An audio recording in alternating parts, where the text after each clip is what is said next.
The stars looked different from Earth. That was Kira's first thought as she regained consciousness, her royal escape pod half buried in forest soil. Warning lights flashed across damaged control panels, and the bitter taste of emergency stasis chemicals lingered on her tongue. She was alive. Barely. But stranded on a backwater planet the Galactic Federation had deemed too primitive for official contact. 3 days earlier, she had been crowned Princess Kira Navroff, heir to the 7th Quadrant and daughter of Emperor Dakin. Now she was a fugitive, hunted across star systems by her father's new military advisor, the same advisor who had orchestrated the coup that had left the Imperial Palace in flames and her mother dead. Kira winced as she tried to move. The crash landing had broken something inside her, and the pod's medical unit was offline. A slow death on this forgotten blue planet seemed inevitable until a shadow fell across the shattered viewport.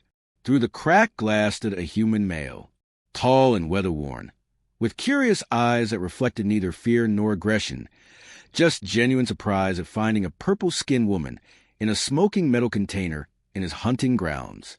To him, she must have looked like something from those alien movies a species was so fond of creating. To her, he represented her only chance at survival. Help! She managed in a universal language, her translator implant converted to his primitive tongue. Please. Tom had been tracking deer when the fireball streaked across the dawn sky. He'd found strange things in these mountains before, abandoned research stations, odd rock formations, once even a weather balloon, but never anything like this. Never anyone like her.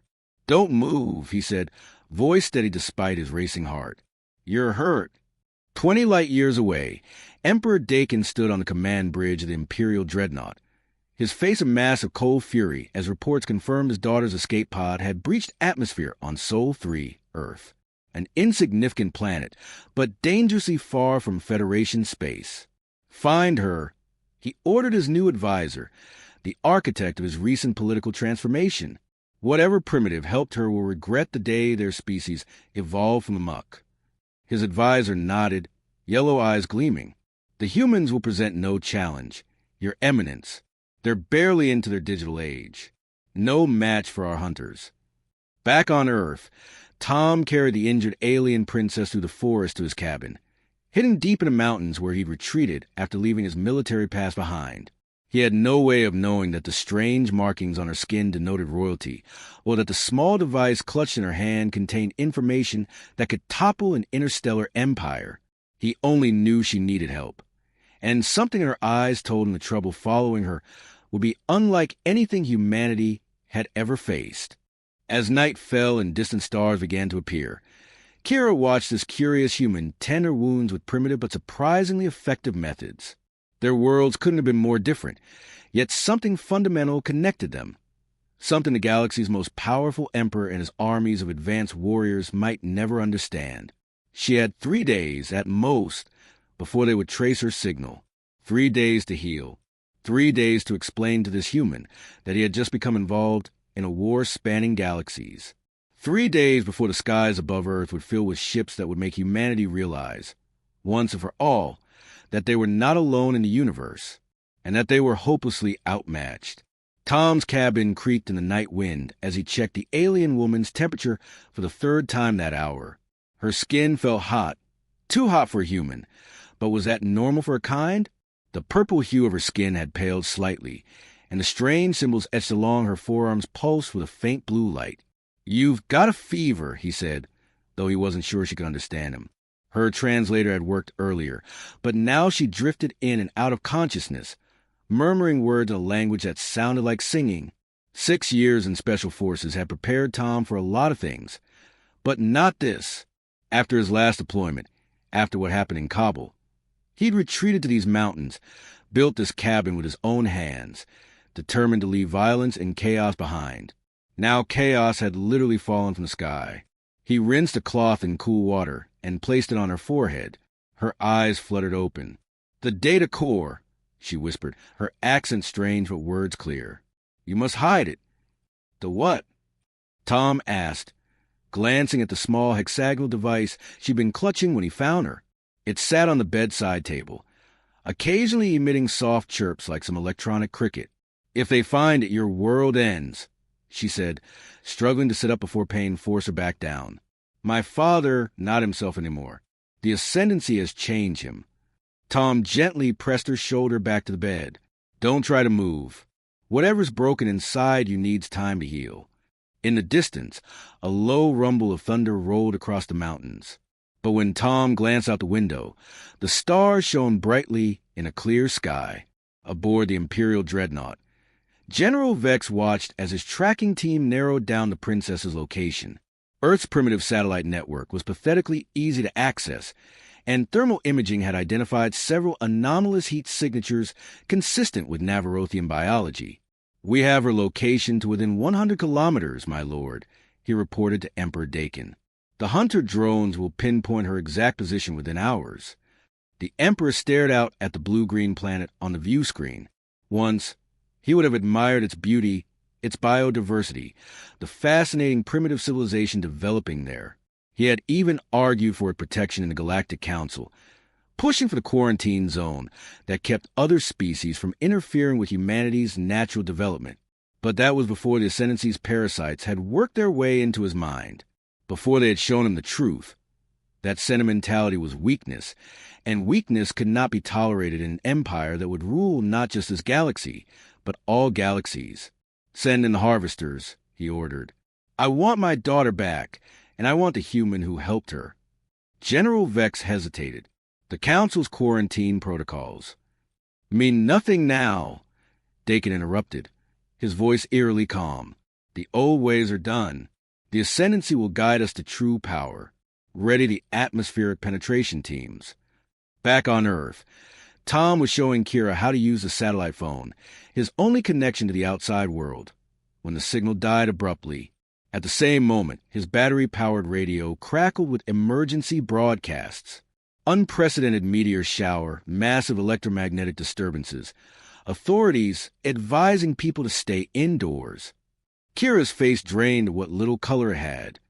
They're here. Who's here? Tom asked, though part of him already knew. The hunters, she whispered. Elite soldiers with one purpose, retrieval at any cost. She clutched his arm with surprising strength. You don't understand what my father has become. What all of us will become if the Ascendancy spreads. Your species has no concept of the kind of war that's coming. Tom's expression hardened. He'd seen enough war for several lifetimes. Maybe not, he said, moving to a loose floorboard where he kept his old military gear. But humans know a thing or two about fighting back against impossible odds. He lifted the board to reveal a cache of equipment, remnants of his former life. Now tell me everything about these hunters. What are we up against? In the sky above them, what looked like shooting stars began to streak through the atmosphere. But they weren't burning up. They were slowing down, taking aim. The hunt had begun. Dawn broke with an unnatural stillness. No bird sang. No insects buzzed. Even the wind seemed to hold its breath as Tom finished securing the last of his traps around the perimeter of the cabin. His muscles ached from working through night, but adrenaline kept him sharp. 3 hunting rifles, his old service pistol, and whatever makeshift explosives he could rig from household chemicals weren't much against alien hunters, but it was better than nothing. Inside, Kira had managed to repair her translator and access some of her escape pod's emergency systems. Her wounds were healing faster now, another advantage of her species. But dark circles under her eyes betrayed her exhaustion. My people call them shadow crawlers, she explained, projecting a holographic image from her wrist device. The creature that appeared looked almost human at first glance, but its limbs were too long, its movements too fluid, like a spider mimicking human form. They were bred for hunting across 1,000 worlds. Enhanced senses, adaptive camouflage, and neural links to their ships. Tom studied the image with the cold calculation of someone who had spent years learning to size up enemies. Weaknesses. They rely heavily on thermal tracking, and they're sensitive to certain sound frequencies. Kira tapped her device, changing the image to display the hunter's internal biology. Their enhanced senses can be overloaded, and they're arrogant. They consider humans primitive. They won't expect resistance. A faint smile crossed Tom's face. They've never been to Earth, have they? Underestimating humans is a mistake. A distant boom echoed across the valley, followed by another. Impact sites. The first scouts had landed. They'll send 3 hunters first, Kira said, her voice dropping to a whisper. Standard retrieval protocol. If those fail, they'll escalate. Tom checked his watch. How long do we have? 2 hours. Maybe less. He nodded and grabbed his pack. Then we don't wait for them to find us. We choose our ground. They moved through the forest with purpose, Tom leading them to a network of caves he'd explored during his years in the mountains. The data core was secured in a waterproof pouch strapped to his chest. The one thing that couldn't be lost, Kira had insisted. Whatever secrets it contained had been worth starting an interstellar civil war. My mother died downloading this information, Kira said as they navigated a steep ravine. She discovered what the Ascendancy truly is. Not just parasites that control minds, but something older than our civilization. They've been waiting, hidden within forgotten worlds. My father wasn't their first target, just the most valuable one. Tom helped her across a fallen log, spanning the ravine. And now they want Earth. They want everything, she replied, her eyes reflecting the morning sunlight. But Earth has something they fear. Something in your species' genetic makeup that resists their control. That's why they've quarantined your planet for so long. Not to protect you, but to study you, to find a way around your natural immunity. A high-pitched whine cut through the air, the sound of advanced engines descending. Tom pulled Kira behind a boulder as a shadow passed overhead. A craft unlike anything human technology could produce hovered momentarily above the trees, then moved toward his cabin. They're scanning for our heat signatures, Kira whispered. Good thing we're not there anymore. Tom grinned, pressing a button on a remote detonator. In the distance, the cabin erupted in flames, a controlled explosion that would mask their trail and confuse the thermal sensors. The ship immediately changed course, speeding toward the explosion. They had minutes, at most. Inside the cave network, Tom activated the emergency flares he'd positioned earlier, creating multiple heat signatures throughout the tunnels. The caves would amplify the sound frequencies Kira had programmed into her device. Painful to the hunter's enhanced senses. Your technology may be primitive, Kira said, watching him work with newfound respect. But your tactical thinking is impressive. Tom checked the makeshift barricade at the cave entrance. On my world, we had lots of practice fighting enemies who think they're superior. The ground trembled slightly beneath their feet. The hunters had landed. There's something I haven't told you, Kira said, her voice suddenly serious. If we succeed, if we broadcast the data core's information to my people, it won't just save your world. It could trigger a revolution across the galaxy. Millions will die in the conflict. Tom met her gaze steadily. And if we fail, billions will be enslaved, starting with Earth. The faint sound of movement came from outside the cave, something large but unnaturally quiet, stalking closer. Not human footsteps. Tom readied his rifle as Kira activated her wrist device, its blue light illuminating the determination on both their faces. The thing about revolutions, Tom whispered as the first shadow appeared at the cave entrance, is that they have to start somewhere. The hunter silhouette filled the opening, its form shifting between visibility and something that hurt the human eye to focus on. It made no sound as it assessed the cave, but its sensors would be detecting the multiple heat signatures, the confusing echoes, the trap that waited. What it couldn't detect was the one thing that had always made humans dangerous, the absolute refusal to surrender, even against impossible odds. Ready? Tom asked, finger on the trigger. Kira nodded, the royal markings on her skin glowing brighter, with resolved purpose. The hunter took its first step into the cave. The hunter paused at the cave entrance, its body shifting between forms like oil on water. Tom steadied his breathing, finger hovering over the trigger. The creature took another step forward, then suddenly convulsed as Kira activated her device. A high-pitched frequency, inaudible to human ears, caused the hunter to stagger. Tom didn't hesitate. 3 shots in rapid succession, chest, head, chest. The bullet should have torn through the creature, but instead, they slowed upon impact, as if hitting thick gel. The hunter recoiled but didn't fall. The second frequency. Kira shouted, adjusting her device. Tom triggered the first of his traps, a makeshift flashbang created from camera flashes and modified speakers. The blinding light combined with a new frequency brought the hunter to its knees, its adaptive skin flickering wildly as its sensory systems overloaded. Tom rushed forward with a combat knife, remembering Kira's instructions about the creature's vulnerable points. He drove the blade into the base of its skull, where the neural implants connected. The hunter went rigid, then collapsed into a heap of twitching limbs. One down, Tom said, retrieving his knife. 2 more incoming, Kira warned, checking her scanner. But something's wrong. They're not following standard protocol. Her eyes widened. They're flanking us. They shouldn't be able to coordinate that quickly unless... The cave wall to their right exploded inward, showering them with rocks and dust. Through the new opening stepped not a hunter, but a figure Tom recognized instantly from Kira's descriptions. The distinctive armor, the ceremonial markings, the yellow eyes burning with unnatural purpose. General Vex, Kira gasped, instinctively stepping back. The general's mouth twisted into something approximating a smile. Princess Kira, your father will be pleased to have you return to the fold. His eyes shifted to Tom. And this must be the primitive who interfered with Imperial business. Tom raised his rifle, but faster than human reflexes could track, Vex produced a weapon that sent a pulse of energy through the cave. Tom's muscles seized, and he crashed to the ground, rifle clattering away. The data core fell from his pack, sliding across the cave floor. Vex walked calmly toward the fallen device. The Ascendancy has waited millennia for this moment. Did you really think a primitive human and a traitorous princess could stop what's coming? Kira lunged to the data core, but Vex caught her arm, twisting until she cried out in pain. Your mother died for this information. Such a waste. You're wrong about humans, Kira said through gritted teeth.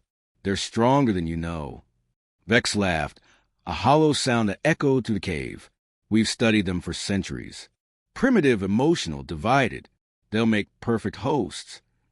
You missed something important about us, Tom managed to say, fighting through the paralysis that gripped his body. Vex turned, amused. And what's that, human? We're really good at laying traps. Tom pressed the second detonator hidden in his palm.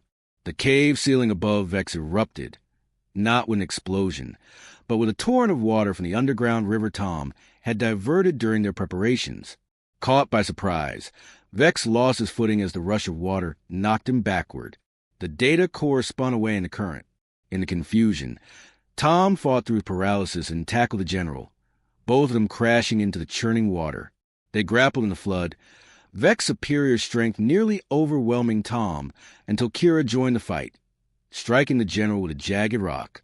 But as they fought, a massive shadow darkened the cave entrance. The flood had attracted the remaining hunters, and now both stood watching the struggle, their adaptive camouflage rippling as they prepared to join the fight. The core! Kira shouted, spotting it lodged between rocks near the new opening. Tom broke away from Vex and lunged to the device, fingers closing around it just as the general recovered. Vex's eyes narrowed as he touched his wrist communicator. Enough games, he snarled. Initiate planetary containment protocol. The hunters immediately retreated from the cave entrance. Kira's face drained of color. What is it? Tom asked, clutching the recovered data core. Containment protocol, she whispered. They're calling in the dreadnought. They're going to sterilize this entire region from orbit. Vex smiled coldly as he backed toward the exit. You have perhaps 20 minutes before this mountain becomes a crater. The Ascendancy thanks you for your sacrifice. Before they could stop him, he activated some kind of personal shield and disappeared to the cave entrance. We need to broadcast the data now, Kira said urgently, taking the core from Tom. But we need a stronger signal than my communicator can generate. Tom's eyes lit up with sudden realization. The military listening post. It's 5 miles from here, on the next ridge.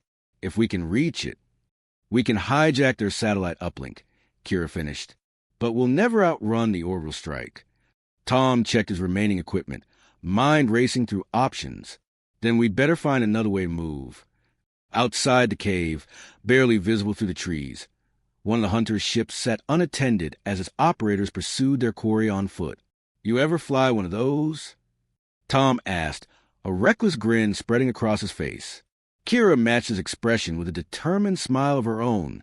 How different can it be from an Imperial fighter? In the sky above them, visible even in daylight, the massive shape of the Imperial dreadnought began to appear through the clouds, its weapon systems powering up for planetary bombardment. The race against extinction had begun. The hunter's ship handled nothing like an Imperial fighter. Kira wrestled with the neural controls as the craft lurched dangerously close to the treetops, its systems fighting against her unfamiliar commands. Tom clung to the co-pilot seat, knuckles white, as the forest blurred beneath them. 15 minutes, he shouted over the engine's whine, checking his watch. In the distance, the military listening post's radar dish gleamed in the morning sun, perched atop the adjacent ridge. Above them, the underbelly of the Imperial dreadnought loomed ever larger through the clouds, its weapon systems charging with an ominous glow. "They're locking on to us," Kira warned, the ship's sensors screaming warnings. A blast of energy sizzled past their port side, scorching the air. The small craft bucked wildly as she forced it into a steep dive, skimming a river canyon to mask their heat signature. "There," Tom pointed, "the access road. Set us down behind that outcropping." Kira brought the ship down hard, its landing mechanisms protesting the rough treatment. They scrambled out as another energy blast struck nearby, showering them with dirt and rocks. The listening post was still half a mile uphill. "Go," Tom said, retrieving the last of his gear from the crashed ship. "I'll slow them down." Kira clutched the data core to her chest. "That's suicide." "Just get that signal sent," he replied, checking his remaining ammunition. "Earth is counting on you." Their eyes met briefly, volumes passing between them in that single look. Then Kira was running, purple skin blending with the shadows, as she sprinted toward the facility. Tom positioned himself behind a boulder, watching as 3 figures emerged from the tree line. 2 hunters and General Vex, all moving within human speed. He took a deep breath, steadied his aim, and opened fire. The bullets wouldn't kill them, but each impact slowed their advance, buying precious seconds. When his rifle clicked empty, Tom triggered his final trap. The fuel cells in the hunter's ship rigged to explode. The blast sent one hunter cartwheeling through the air, temporarily disabled. Vex barely slowed, his personal shield absorbing most of the impact. "Impressive," he called out, yellow eyes fixing on Tom's position. "But futile." "Maybe," Tom replied, breaking cover to sprint toward a new position. "But we humans are experts at futile last stands."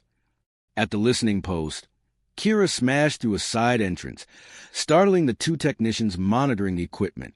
"Imperial intelligence," she gasped, flashing the royal markings on her arms that glowed with authority. "This facility is being requisitioned."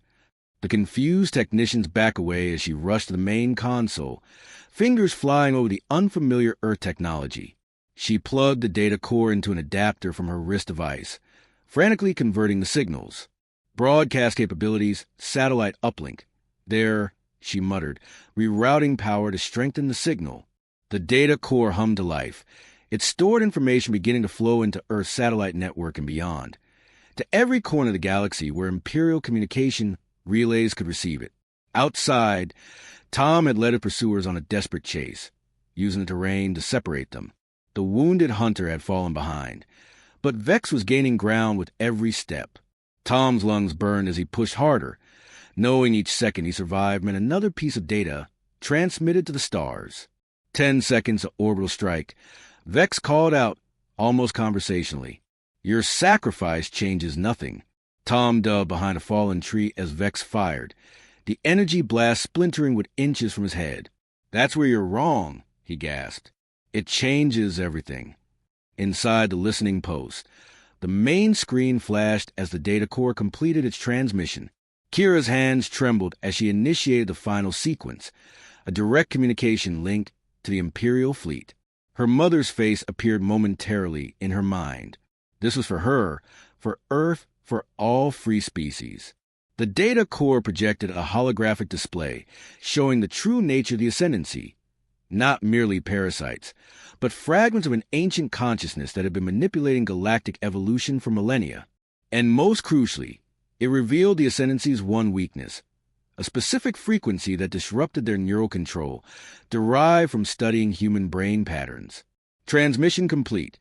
The console announced just as the building shook with the force of approaching hunters.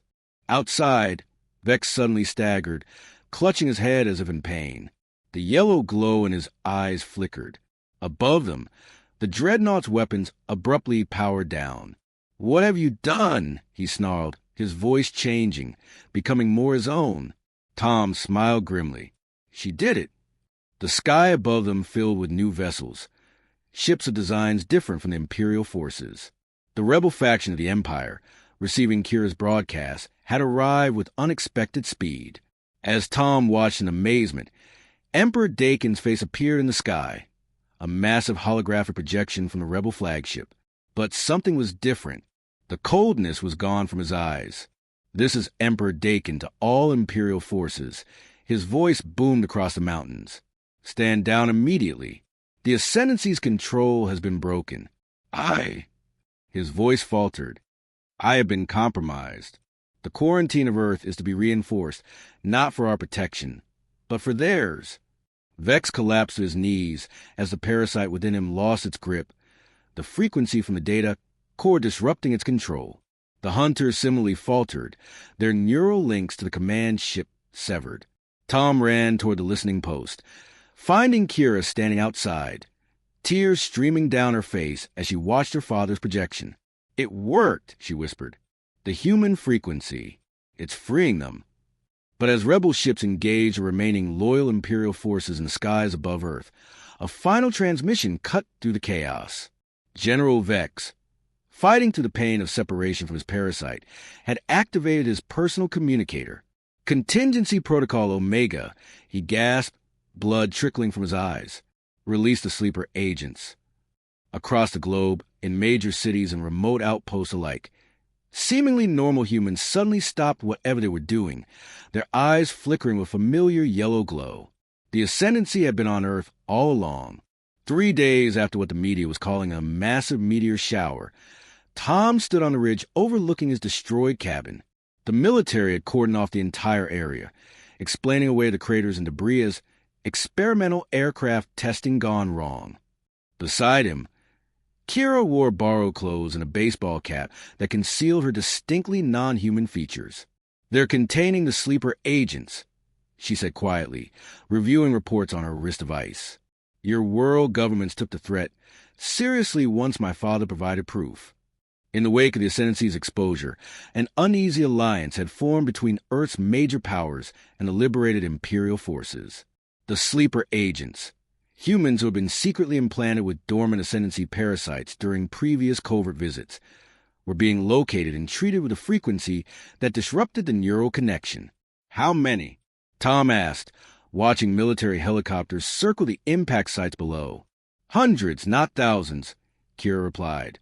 The Ascendancy was still in the early stages of infiltration.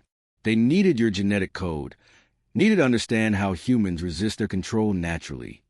Tom nodded, processing the implications. "And your father? How's he handling all this?" A small smile touched Kira's lips. "Ashamed, determined to make amends. The Imperial Council is in chaos. Half the leadership was compromised. He's forming a new coalition with the rebels who helped us." She hesitated, looking up at the sky where, invisible to human eyes, Imperial ships maintained a protective cordon around Earth. "He wants me to return, to help rebuild." The wind rustled through the trees as silence fell between them. In just a few days, they had gone from strangers to comrades to something neither of them had words for yet. "You know," Tom said finally, "for an advanced alien civilization, you guys almost got your asses kicked by one human with a hunting rifle."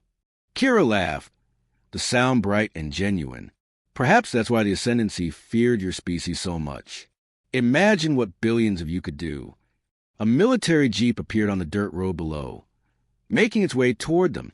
General Miller, Tom's former commanding officer and now the liaison to the Imperial representatives, had been surprisingly open-minded about the whole aliens are real revelation. "Your ride's here," Tom said, nodding toward the approaching vehicle. Kira's expression grew serious. "Come with me?" It wasn't quite a question, not quite a command. Earth will need representatives in the Imperial Council now that the quarantine is being modified. Someone who understands both worlds. Tom looked back at the mountains that had been his refuge after the war. He'd come here to escape, to forget, to hide from humanity and himself. Now the universe had kicked in his door and reminded him that running away solved nothing. "I'm not a diplomat," he said. "Neither am I," Kira replied.